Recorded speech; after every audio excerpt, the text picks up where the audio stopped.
नमस्कार, मी रचना लटके बागवे. 365 दिवस 365 स्टोरीज आपण कव्हर करत आहोत. त्या माध्यमातून रोज वेगवेगळ्या क्षेत्रात काम करणाऱ्या लोकांच्या आपण मुलाखती घेत असतो. नुकताच आपल्याला 300 एपिसोड आपले कंप्लीट झालेले आहेत. 365 दिवसाचे. आणि आज आपल्या सोबत एक वेगळं व्यक्तिमत्व आहे. आतापर्यंत हा जो विषय आहे हा आतापर्यंत आपण घेतलेला नव्हता. अनेक सीए लोकांच्या मी मुलाखती घेतल्यात, पण स्टार्टअप इन्व्हेस्टिंग हा विषय आपण पहिल्यांदा बोलणार आहोत. आपल्या सगळ्यांना माहिती आहे की स्टार्टअप हा विषय आज खूप प्रचलित आहे. प्रत्येक उद्योजकाला काहीतरी फंडिंग हवी असते, सीड फंडिंग हवी असतं, गायडन्स हवा असतो आणि तो वेगवेगळ्या ठिकाणी जात असतो त्याच्यासाठी. आपल्यासोबत आहेत लॉन्च कॅपिटलचे को फाउंडर मिलिंद करोड सर. ते या प्लॅटफॉर्मच्या माध्यमातून अनेक स्टार्टअप्सना गाईड करत असतात. अधिक माहिती आपण त्यांच्याकडनं जाणून घेऊया. नमस्कार सर. नमस्कार. तुमच्या जीवन प्रवासाबद्दल थोडं पहिले आम्हाला सांगा. जीवन प्रवास एवढा काही मी म्हातारा झालो नाहीये. शिक्षण माझं मालाडला झालं आणि ग्रॅज्युएशन पण मालाडलाच होतं. डालमिया कॉलेज म्हणून एक कॉलेज होतं मालाडला. त्यावेळी आम्ही मालाडला राहायचो. त्याच्यानंतर ग्रॅज्युएशन नंतर मी CA केलं. फर्स्ट अटेम्प्ट मध्ये 3 वर्षात मी CA झालो 1993 मध्ये. आणि मग 8-9 वर्ष मी नोकरी केली. काही 2-3 कंपन्यांमध्ये केली. शेवटची नोकरी माझी होती ती बॉम्बे डायनिंग म्हणून एक टेक्सटाईल कंपनी आहे मोठी. त्याच्यामध्ये मी कमर्शियल मॅनेजर म्हणून होतो. आणि 2002 मध्ये मी माझी स्वतःची प्रॅक्टिस सुरू केली, मिलिंद गरुड अँड असोसिएट्स या नावानं. ती मी ऑलमोस्ट 22-23 वर्ष तिथे प्रॅक्टिस करत होतो. हा एक जनरल प्रॅक्टिसचा प्रवास आहे. त्याच्यानंतर मी 2019 मध्ये मला रिन्युएबल एनर्जीमध्ये खूप इंटरेस्ट होता आणि 2016 पासून मी रिन्युएबल एनर्जीमध्ये काम करत होतो.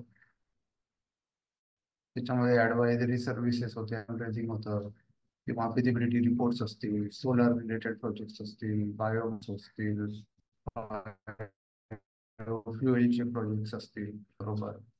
आणि मी USAIDचं एक PFAN नेटवर्क म्हणून आहे सिंगापूरला, मी मेंटर म्हणून 4-5 वर्ष काम करत होतो. त्यायोगे रिन्युएबल एनर्जीमध्ये थोडासा इंटरेस्ट तयार झाला होता. क्लीन टेक्नॉलॉजीमध्ये पण. सो 2019 मध्ये मला ऑपॉर्च्युनिटी मिळाली, तर आम्ही 3-4 मित्रांनी मिळून एक इलेक्ट्रिक 2 व्हीलर कंपनी पण सुरू केली होती.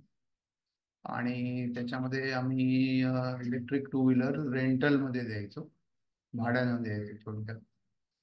आणि भाड्यानं जे घ्यायचे ते लोक जनरली हे स्विगी झोमॅटोचे जे काय डिलिव्हरी बॉईज वगैरे असतील ते लोक आमच्या इलेक्ट्रिक बाईक भाड्याने घ्यायचे. आणि तो तो बिझनेस आमचा एंजल इन्व्हेस्टमेंट्स बरोबर. आणि तिथून आमचा इन्व्हेस्टमेंटचा प्रवास सुरू झाला माझा, की स्वतःच्या बिझनेससाठी फंड रेज करायचा होता म्हणून आम्ही लोकांकडे पोहोचलो. आणि कोविड आला आणि कोविडमध्ये आमच्या बिझनेसला भरपूर उभारी मिळाली, कारण लास्ट माईल डिलिव्हरी ग्रो झाली. लोक घरी होते पण लोकांना वस्तू घरात पाहिजे होत्या, त्याच्यामुळे लास्ट माईल डिलिव्हरी वाढत होती. आणि लास्ट माईल डिलिव्हरी वाढत होती म्हणून आमचा रेंटल बिझनेस पण वाढला. आणि आम्ही साधारणपणे 50-55 इलेक्ट्रिक 2 व्हीलर सुरुवात केली होती. ती पण अमृतसरला केली होती, कारण मुंबई सारख्या ठिकाणी किंवा दिल्ली सारख्या ठिकाणी ओव्हरहेड जास्त असतात. सो कमीत कमी खर्चामध्ये आम्हाला ते मॉडेल, जास्त बिझनेस मॉडेल रेंटलचं ते प्रूव्ह करायचं होतं. म्हणून आम्ही अमृतसरला पोहोचलो थेट आणि अमृतसरहून तो बिझनेस सुरू केला. मग तो बिझनेस 2021-22 पर्यंत ती कंपनी होती, अजूनही आहे, पण आम्ही एक्झिट झालो मी त्याच्यामध्ये. आणि 21 मध्ये जेव्हा आम्ही एक्झिट झालो, मी स्वतः त्या कंपनीमधून काही कारणामुळे, तेव्हा आमच्याकडे साधारणपणे 2500 इलेक्ट्रिक 2 व्हीलर्स होत्या. 6 सिटीजमध्ये आम्ही ऑपरेशनल होतो. आणि भारतातल्या सगळ्या ह्या ज्या काय लास्ट माईल डिलिव्हरी कंपन्या आहेत, अमेझॉन पासून, स्विगी पासून, झोमॅटो पासून, बिग बास्केट पासून, सगळ्या कंपन्या आमच्या क्लायंट्स होत्या आणि प्रत्येक जण आमचे बाईक्स वापरत होत्या. त्या सगळ्या प्रवासामध्ये आम्ही 2 टेक्नॉलॉजी ऍक्विजिशन्स पण केले युरोपमध्ये आम्ही. आणि भर कोविडमध्ये, कोविड जरा कमी झाला होता त्यावेळी आम्ही युरोपमध्ये जाऊन ड्यू डिलिजन्स करून 2 कंपन्या विकत घेतल्या. त्याच्यामध्ये कारण असं होतं की कोविडमध्ये जगभर हाहाकार होता आणि काही टेक्नॉलॉजीज ज्या होत्या इलेक्ट्रिक टू व्हीलरच्या संदर्भामध्ये त्या स्वस्तात मिळत होत्या, कारण सगळीकडेच बंद होतं आणि सगळ्याच फॅक्टरीज बंद होत्या, सगळ्याच बिझनेसेस बंद होते. त्याच्यामुळे बऱ्याच गोष्टी स्वस्तामध्ये मिळत होत्या. तर आपण म्हणतो ना, रुपयाची वस्तू 4 आण्याला मिळत असेल तर का नाही घ्यावी. तर नशिबानं आमच्याकडे ते 4 आणे होते त्यावेळी आणि फंड रेज आम्ही केले होते, त्याच्यामुळे आमच्याकडे पैसे पण होते. सो आम्ही युरोपमध्ये जाऊन 2 चांगल्या टेक्नॉलॉजीज विकत घेतल्या आणि मग ओमानचा एक मोठा इन्व्हेस्टर आम्हाला मिळाला आणि त्यानं आमच्या कंपनीमध्ये मोठा स्टेक घेतला. आणि मग त्या मोठ्या स्टेकमध्ये जे काही रिऑर्गनायझेशन झालं त्याच्यामध्ये मग काही को फाउंडर्सनी इक्विटी विकली. त्याच्यामध्ये मी पण माझे काही शेअर्स विकले, थोडे शेअर विकले, थोडे शेअर अजून आहेत. I am still a cofounder of the company. Operational रोलमधून मी 2022 मध्ये बाहेर पडलो आणि तिथून मी स्वतःचा इन्व्हेस्टमेंट एक्सपिरियन्स सुरू केला. लॉन्च कॅपिटलच्या नावानं आम्ही एक एंजल नेटवर्क सुरू केलं आणि त्याच्यामध्ये आम्ही आता स्टार्टअप्समध्ये पैसे इन्व्हेस्ट करतो. हा एक छोटासा 2 मिनिटात 5 मिनिटात सांगायचा प्रवास. सर, लॉन्च कॅपिटलच्या माध्यमातून आता कोणत्या कोणत्या उद्योजकांमध्ये तुम्ही इन्व्हेस्ट करता, कोणत्या स्टार्टअप्स मध्ये इन्व्हेस्ट करता, त्याच्याबद्दल थोडं सांगा. लॉन्च कॅपिटल आम्ही नावच मुद्दाम लॉन्च यासाठी ठेवलंय की स्टार्टअप्सना जेव्हा सुरुवातीला इनिशियल स्टेजला पैसे लागतात त्यावेळी आम्ही इन्व्हेस्ट करतो. सो आम्ही टिपिकली जेव्हा इन्व्हेस्ट करतो तेव्हा त्या कंपनीचं प्रॉडक्ट छोटंसं रेडी असतं किंवा टेक्नॉलॉजी थोडीफार रेडी असते. एखादं कस्टमर असतो छोटासा, एक 1-2 वर्ष झालेली असतात बिझनेसना आणि फाउंडर्स टीम काहीतरी स्ट्रगल करत असते आणि प्रॉडक्ट थोडंफार काही काही प्रमाणात डोक्यात असतं, काही प्रमाणामध्ये ऍक्च्युअल प्रॉडक्ट मार्केटमध्ये असतं. असं ती एक द्विधा मनस्थितीची वेळ असते फाउंडरसाठी पण, कारण ते स्वतःचं प्रोडक्ट टेस्ट करत असतात. जसं आम्ही अमृतसरला जाऊन स्वतःचं ऑफरिंग टेस्ट केलं स्वस्तामध्ये, तसं हे फाउंडर्स करत असतात.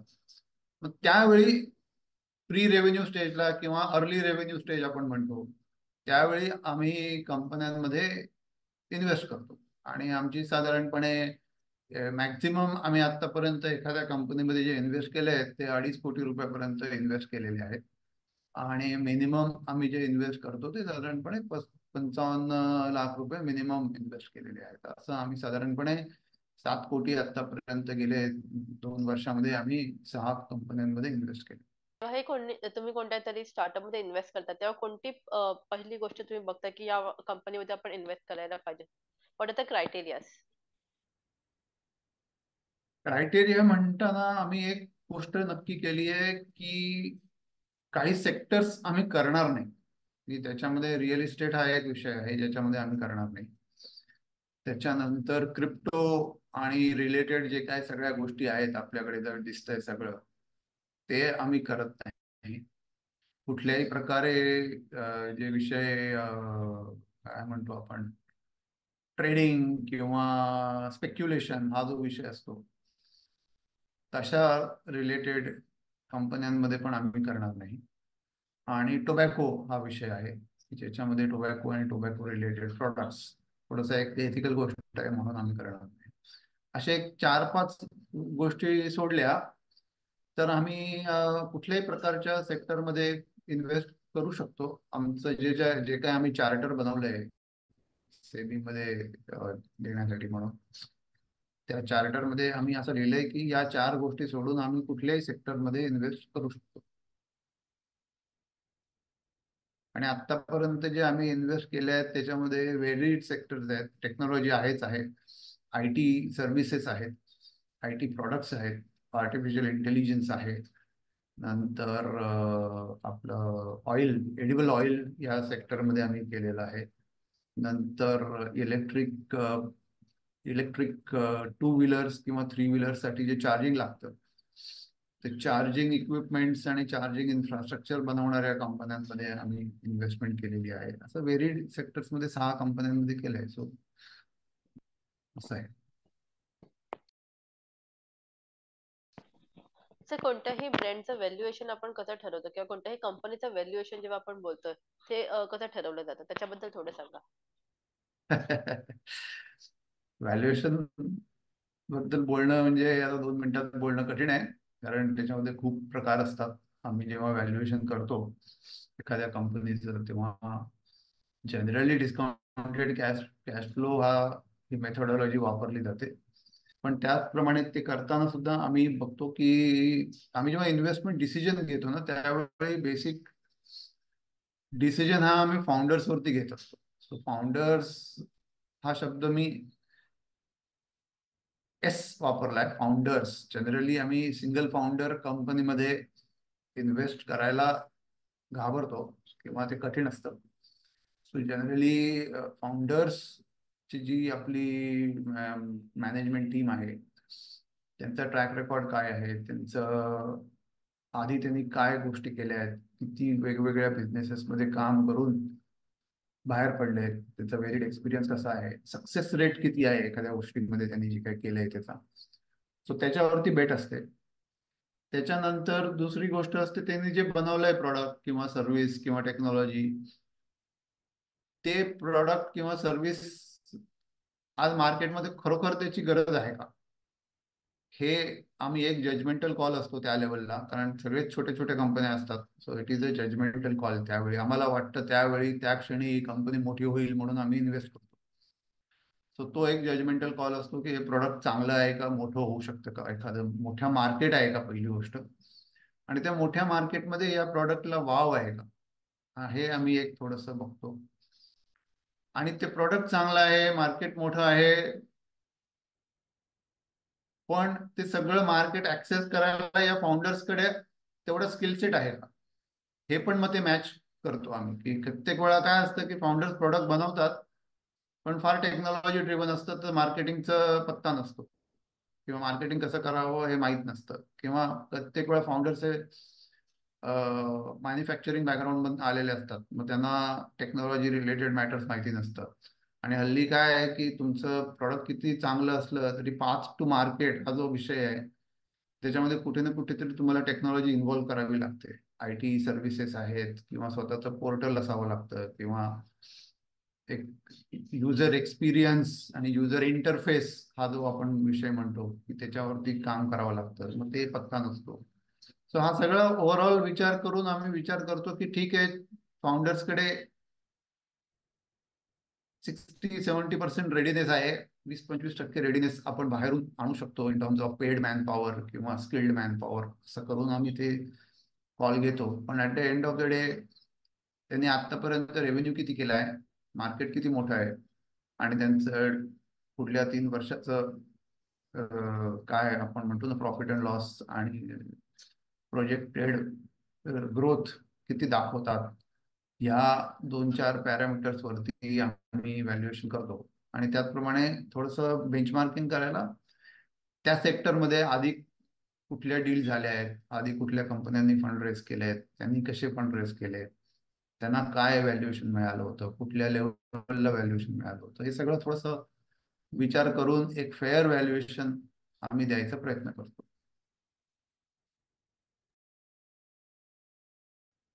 सर, आज जेव्हा कोणतेही उद्योजक बिझनेस स्टार्ट करतात तेव्हा त्यांना असं वाटतं की त्यांना फंडची गरज आहे, कॅपिटलची गरज आहे. पण प्रत्येक उद्योजकाला किंवा प्रत्येक स्टार्टअपला फंडची गरज असते का? So who should ideally raise funds त्याच्याबद्दल थोडं सांगा. आता बघा, आम्ही आमचा बिझनेस जो सुरू केला, so it was a CA firm practically. आणि जनरली ऍडवायझरी सर्व्हिसेस किंवा कन्सल्टिंग सर्व्हिसेस आमच्या सारख्याच्या असतात, त्याला काही फंडिंगची गरज लागत नाही, कारण क्लायंट असेल तर बाकीच्या सगळ्या गोष्टी असतात, होतात. पण जनरली माझं असं एक फर्म बिलीफ आहे की तुमच्याकडे जर एखादं product, basic product concept level पासून प्रूफ ऑफ कॉन्सेप्ट पर्यंत घेऊन जाण्याची जर त्या एंटरप्रेन्युअरकडे क्षमता असेल, आणि ते प्रूफ ऑफ कॉन्सेप्ट झालेलं प्रॉडक्ट जर एखादा कस्टमर विकत घ्यायला तयार असेल, तर कित्येक वेळा पैशाची गरज पण नसते, कारण ते जर का कस्टमर चांगला असेल तर तो कित्येक वेळा तुम्हाला ऍडव्हान्स देतो आणि मग त्या ऍडव्हान्स मधून तुम्ही मटेरियल आणून काम करता. कित्येक वेळा आपल्याकडले फॅब्रिकेटर्स किंवा हे सगळे जो बिझनेसेस असतात ते क्लायंटच्या ऍडव्हान्स मध्येच काम करतात. सो तो एक विषय झाला. पण जनरली काही वेळा तुम्हाला इन्फ्रास्ट्रक्चर लागतं, ते एखाद्या गोष्टी बनवायला काही मशीन्स लागतात, त्याच्यासाठी पैसे लागतात. किंवा if you are a tech company, त्यांनी तुम्ही पोर्टल बनवलंय किंवा काही म्हणतो ना, हल्ली फिनटेक कंपन्या आहेत किंवा बाकीच्या अशा सगळ्या AI रिलेटेड काही प्रोडक्ट्स आहेत तुम्ही बनवत असाल, तर मग अशा वेळी कित्येक वेळा पैसे लागतात. जनरली हे जे इनिशियल पैसे असतात ते फाउंडर स्वतः किंवा त्यांचे फॅमिली मेंबर्स किंवा फ्रेंड्स अँड रिलेटिव्ह उभे करतात आणि तिथून तो थोडाफार प्रवास सुरू होतो. आणि मग एका लेवलला आल्यानंतर मग ते बाहेरून पैसे रेज करण्याचा प्रयत्न करतात. सो जनरली माझं एक ऍडवाइस असं राहील की जेवढं होईल तेवढं स्वतःच्या पैशाने फ्रुगल राहून कमीत कमी पैसे खर्च करून मॅक्झिमम इम्पॅक्टफुल प्रॉडक्ट डेव्हलप करण्याकडे लक्ष असलं पाहिजे, रादर दॅन काहीतरी कागदावरती मोठा बिझनेस प्लॅन मोठा करून मोठे पैसे रेज करण्याच्या मागे तुम्ही 6 6 महिने वर्ष वर्ष घालवता.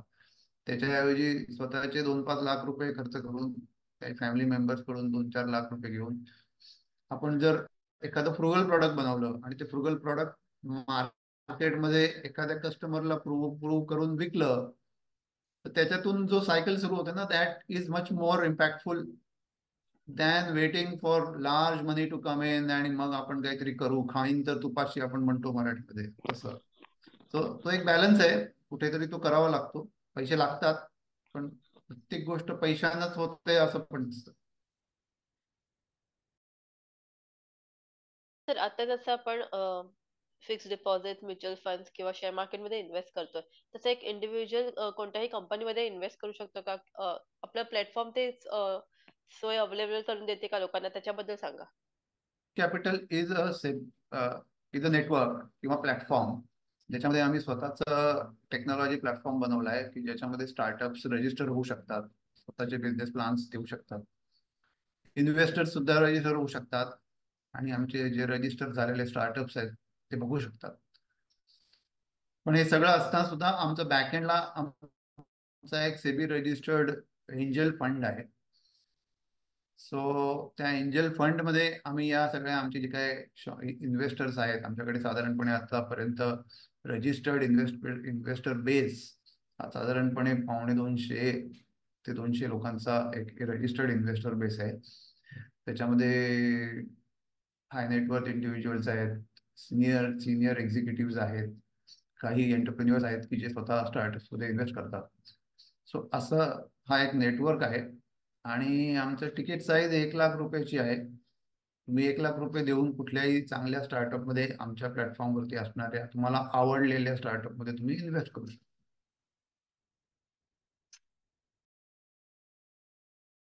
तर आतापर्यंत तुम्ही वेगवेगळ्या कंपनीज मध्ये इन्व्हेस्ट केलेले आहेत, तर त्या कंपनीचं रिटर्न कसं आहे त्याच्याबद्दल थोडं सांगा. जनरली आम्ही जेव्हा इन्व्हेस्ट करतो ना, तेव्हा एक थंब रूल असा असतो की आम्ही 5 ते 7 वर्षासाठी इन्व्हेस्ट करतो. सो त्याच्यामध्ये काही फास्ट रिटर्न मिळतील या अपेक्षानं आम्ही काही करत नाही.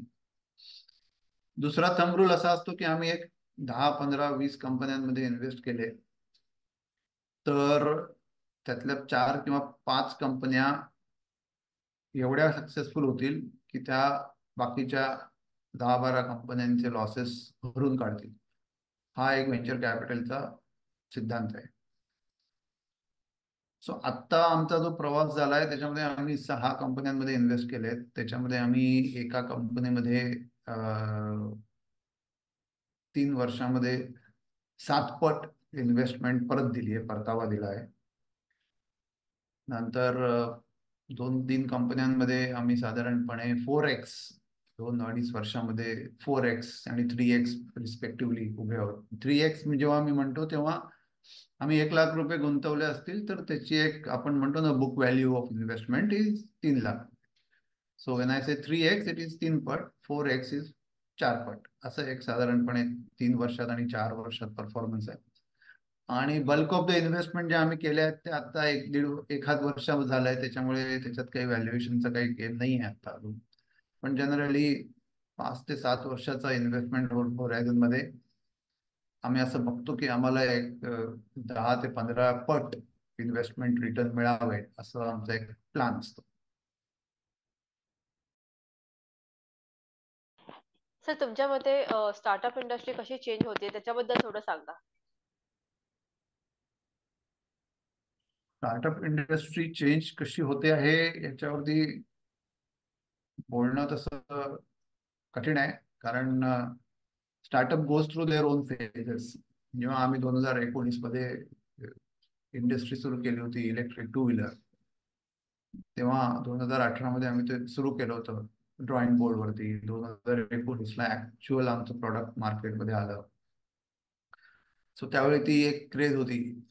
आणि electric two wheeler was a concept selling, I would say. कारण आमच्याकडे आमच्या वेळी त्यावेळी कन्सेप्ट सेल जास्त होता की इलेक्ट्रिक टू व्हीलर कशी चांगली, हे आम्हाला आमच्या एक्झिक्युटिव्हना सेल्सवाल्यांना जाऊन त्या पोरांना सांगावं लागायचं, डिलिव्हरीवाल्यांना, की बाबा तुम्ही पेट्रोल बाईक नका वापरू, आमची बाईक वापरा, ती कशी स्वस्त मस्त टिकाऊ आहे हे आम्हाला त्यांना सांगावं लागायचं.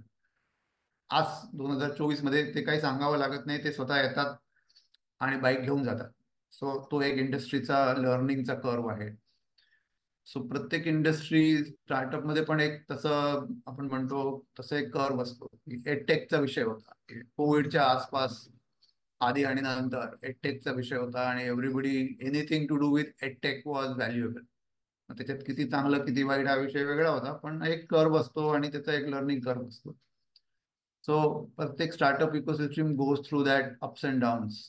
आजच्या तारखेला आपण म्हणाल तर आर्टिफिशियल इंटेलिजन्स, फिनटेक आणि ॲग्रिगेटर इकोसिस्टीमचा एक मोठा डायरेक्ट टू कन्झ्युमर आपण म्हणतो की याच्यावरती लोक भरपूर काम करतायत.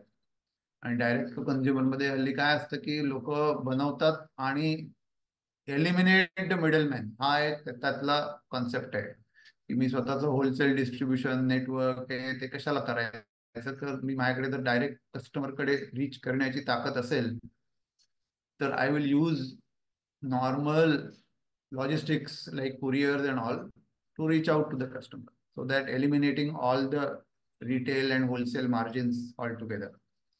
So D2C आपण म्हणतो तो एक त्याच्यामध्ये बराच चाललाय. पण हल्ली आर्टिफिशियल इंटेलिजन्स मध्ये काम चालू आहे, D2C मध्ये काम चालू आहे, फिनटेक मध्ये काम चालू आहे. नंतर बऱ्याच काही कंपन्या आहेत त्या ऍग्रिगेशन मोड मध्ये आहेत, आणि अशा वेगवेगळ्या सेक्टर मध्ये. पण अगेन निश मॅन्युफॅक्चरिंग मध्ये पण स्कोप आहे, त्याच्यामध्ये पण बरेच लोक काम करत आहेत. आणि कन्व्हेन्शनल बिझनेसेस मध्ये पण खूप स्कोप आहे.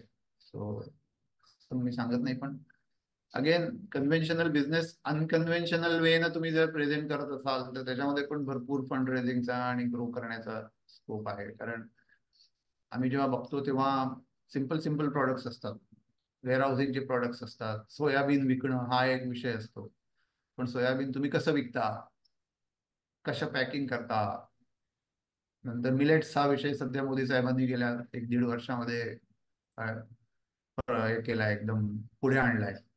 सो मिलेट्स वरती काम करणाऱ्या खूप कंपन्या आहेत. पण आणि काही कंपन्या अतिशय सुंदर रीतीनं प्रॉडक्ट डेव्हलप करून ते मार्केट पर्यंत पोहोचवायचं काम करतायत. सो आपल्याला जस्ट हॅव टू, आपण काय म्हणतो, एक डोळे आणि कान ओपन ठेवून ओपन माइंड ना मार्केटकडे आणि जगाकडे बघितलं तर आम्हाला बऱ्याच चांगल्या ऑपॉर्च्युनिटी दिसत आहेत. सर, जसं तुम्ही मगाशी उल्लेख केला, जेव्हा आपण 10-15 कंपनीज मध्ये इन्व्हेस्ट करतो तेव्हा प्रत्येक कंपनी चालते अशी नाही. काही कंपनीज लॉस मध्ये जाते किंवा काही कंपनीज तेवढं परफॉर्मन्स देऊ शकत नाही. तर अशा वेळेस ऍज अन इन्व्हेस्टर तुम्ही आणि ऍज अन उद्योजक, कारण का तो उद्योजक त्याचा 100% देत असतो किंवा त्याचा सगळ्याच त्या बिझनेसला देत असतो. तर ते तुम्ही ती गोष्ट जी आहे की जेव्हा तो लॉस होतो किंवा जो परफॉर्मन्स नीट नसतो, ती गोष्ट कशी डील करता? आम्ही जेव्हा इन्व्हेस्ट करतो ना तेव्हा एक इनबिल्ट मेकॅनिझम आम्ही सेट केलेलं आहे की एक मेंटॉरिंगचं नेटवर्क आहे. सो त्या स्टार्टअप्सना काही मदत लागली इन टर्म्स ऑफ ऍडवाइस किंवा स्ट्रॅटेजिक इनपुट्स, या सगळ्या गोष्टी आमच्याकडे आमच्या नेटवर्कच्या थ्रू अवेलेबल असतात. आणि क्वार्टरली रिपोर्टिंग असतं, मंथली MIS वगैरे शेअर केले असतात. So generally we know what's happening in the company. असं काही सरप्राईज नसते की एखाद दिवशी एखाद वर्षी कधीतरी कोणतरी फाउंडर आला आणि म्हणतो बॉस मेरा धंदा नहीं चल रहा है. सो ते असं नसतं. पण इन जनरल आम्ही जेव्हा एंजल इन्व्हेस्टमेंट करतो, व्हेंचर कॅपिटल इन्व्हेस्टमेंट करतो, तेव्हा एक गृहीतच असतं की सगळ्या कंपन्या काही सक्सेसफुल होणार नाही. सो त्याच्यामध्ये मग एका लेवलला गेल्यानंतर आम्हाला माहिती असतं की या कंपनीमध्ये काही वेळ देऊन फायदा नाहीये आणि मनी इज रिटर्न ऑफ. सो आम्ही एक मेंटली राईट ऑफ केलेला असतो पैसे. आणि मग हळूहळू नॅचरली त्या कंपनीकडे बघण्याचा वेळ, त्याच्याकडे देण्याचा वेळ कमी होत जातो, unless the founder comes out with some dramatic turn around.